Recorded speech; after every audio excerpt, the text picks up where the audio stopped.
YSPMC 차현신 대표 자리해 주셨습니다. 어서 오세요, 대표님. 안녕하세요. 네, 안녕하세요. 부동산 멘토 여왕 차현신입니다. 6월이 되자마자 정말 그 복중 더위를 연상케 할 만큼 상당히 극심한 더위가 계속되고 있는데요. 우리 시청자 여러분들 모쪼록 건강관리 유념하시고 오늘도 이 시간 저와 함께 유익한 시간 되시길 바라겠습니다. 자, 오늘 소개해드릴 내용이요. 지금 투자, 특히나 이 수익형 부동산에 대해서 생각하고 계신 분들 좀 눈여겨보시면 좋을 내용들입니다. 상가 투자의 경우에는 잘만 한다면 수익률은 물론이고요. 시세 차이까지 두 마리 토끼를 잡을 수 있는 부동산인데요. 오늘 현명한 상가 투자 전략에 대해서 짚어주신다고요. 네, 맞습니다. 흔히 상가 투자하면은 일반인들이 조금 다소 약간 좀 무섭게 느껴지는 경향이 있습니다. 그래서 이제 초보 투자가들 경우에는 이제 가장 이제 좀 저렴한 오피스텔이라든가 이런 소형 아파트 이런 경우를 주로 많이 투자들을 하시는데요. 상가 투자도 이제 잘만 공부를 하시고 투자를 잘 하신다면은 시세 차익도 남길 수가 있고 안정된 수익을 얻을 수 있는 그런 좋은 상품이 되겠는데요. 그렇게 되려면은 상가에 대한 공부가 조금 다소 필요한데요. 요새 와서는 이제 원룸이다 오피스텔 같은 경우가 이제 수익률이 좀 많이 하락이 되고 있는 이유가 별다른 이유보다도 아무래도 이제 이런 부동산 트렌드의 훈풍을 타고 너무나 너도 나도 이렇게 오피스텔 많이 짓다 보니까 상대적으로 수익률이 좀 많이 내려가고 있는 상황입니다. 자, 그럼 상가 투자에 대해서 만약에 관심을 돌려본다 했을 때 어떠한 점에 주목을 해야 되는지 한 가지씩 여러분들과 한번 살펴보도록 하겠는데요. 우선 첫 번째로는 레버리지 효과를 이용을 할 수가 있습니다. 이 레버리지라는 거는 남의 자본을 이용을 해서 투자를 하는 방법인데요. 보통 이제 은행권의 대출을 이용을 해서 이제 투자를 하는 방법이 되겠죠.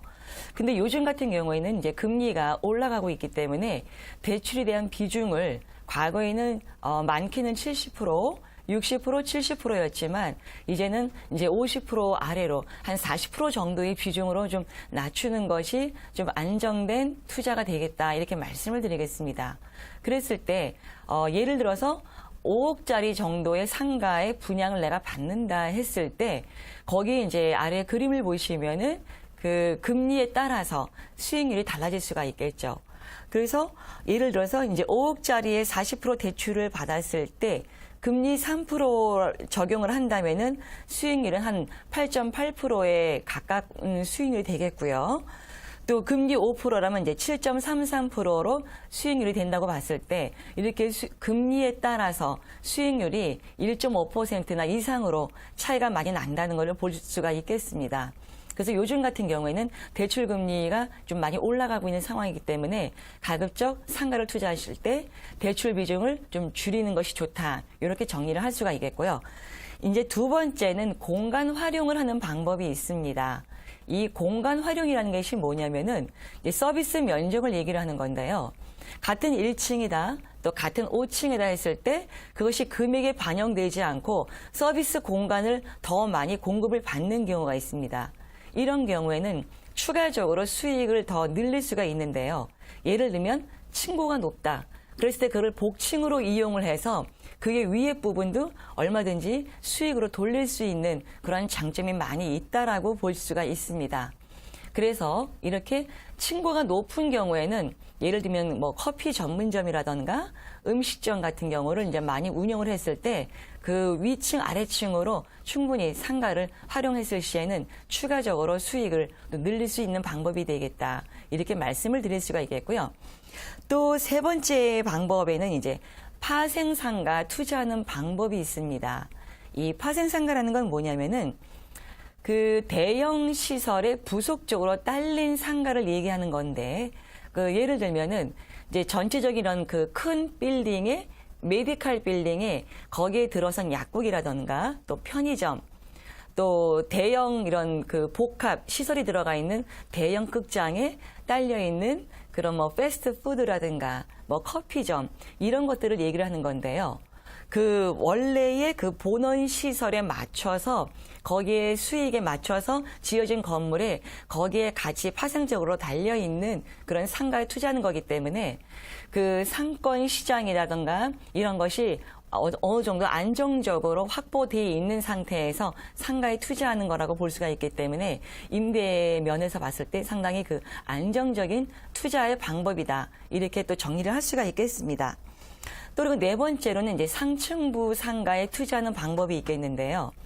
이건 뭐냐면 보통 이제 우리가 상가 투자하면은 1층 점포를 많이 연상을 하죠. 그러면 신도시 같은 경우에 상가에 분양 투자를 했을 때 1층 같은 경우에는 일단은 면적이 상당히 작습니다. 다시 거꾸로 얘기하면은 면적이 작기 때문에 가격이 비쌀 수가 있겠죠. 그렇게 되면은 이런 그 가격은 좀 저렴하면서 넓은 면적을 필요로 하는 그런 업종 임차인을 유치하기가 어려울 수가 있습니다. 그렇기 때문에 굳이 꼭 그 또 어렵고 가격이 비싼 1층의 상가에 투자하는 것보다는 상층부 그런 고층이라던가 이런 상층부에 그 임차가 들어가 있는 상가를 또 투자를 하시거나 혹은 비어있는 상가를 하더라도 위에 층에는 가격도 저렴하고 또 권리금도 없기 때문에 임대료도 저렴해서 그 상가 임차인을 유치하기가 상당히 수월하다. 이렇게 정리를 할 수가 있겠습니다. 그래서 이제 그 투자 자금이 적거나 넓은 평수를 원하는 업종을 유치하려는 그런 투자가들은 보통 1층보다는 상층부에 상가를 얻을 수가 있기 때문에 그런 상층부에 투자를 하는 것도 한 가지 방법이 될 수가 있겠고요. 또 하나는 다섯 번째로는 또 선임대가 들어가 있는 상가에 투자하는 방법이 되겠습니다. 그래서 요즘에는 이제 그런 그 분양을 하는 데 있어서 분양이 더 잘 되기 위해서 먼저 임대를 맞춰 놓는 경우가 많이 있는데요. 흔히 우리가 얘기했을 때 그 상가 임차하면은 대표적으로 병원, 또 약국, 은행 등을 들 수가 있는데 이러한 든든한 임차인을 미리 확보해 놓고 선 임대를 맞춰 놓은 다음에 분양을 하는 경우가 있는데 이런 경우에는 초보자 상가 투자가들에게도 많이 인기가 있고 또 그런 상가에 투자하는 데는 비교적 안정적으로 또 상가에 투자를 할 수 있는 방법이 된다. 이렇게 말씀을 드릴 수가 있겠습니다. 또 여섯 번째로는 지역 상권의 그 업종을 선점하는 전략이 될 수가 있겠는데요. 어떠한 그 지역의 특정한 업종을 바로 이렇게 먼저 선점을 해서 거기에 그 들어가는 상권이 있는데 이렇게 특정한 업종이 이렇게 선점하는 경우에는 그 나중에 유사 업종이 이렇게 쉽게 들어오지 못하는 경우가 있습니다. 그래서 먼저 선점하는 그 업종의 입장에서는 상당히 유리하다고 볼 수가 있겠는데요. 그러다 보니까 그렇게 먼저 이런 특정한 업종이 선점하는 지역의 상가에 투자하는 것도 한 가지 방법이 될 수가 있겠고요. 또 마지막 그 일곱 번째 방법으로는 상가 경매 낙찰을 받는 경우가 있습니다.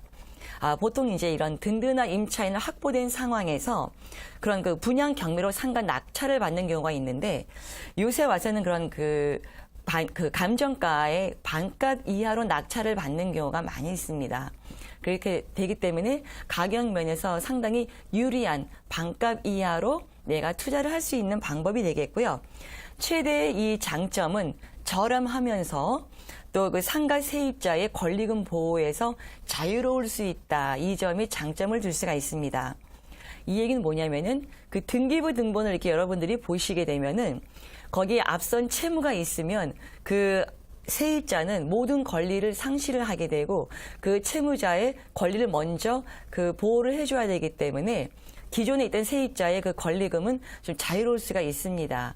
그래서 이런 경우에는 어떤 경우냐면은 보통 이제 그 기존 주인이 금융권의 채무로 인해서 이런 경매가 이루어졌을 때 그러한 경매 상가를 낙찰받는 건물주는 기존 임차인의 그 권리금에서 상당히 그 보장할 필요가 없기 때문에 그런 권리금에 대한 어떤 생각에서 자유로울 수가 있기 때문에 이렇게 마지막으로 방법은 상가 경매를 낙찰을 받는 경우도 한 가지 방법이 될 수 있다.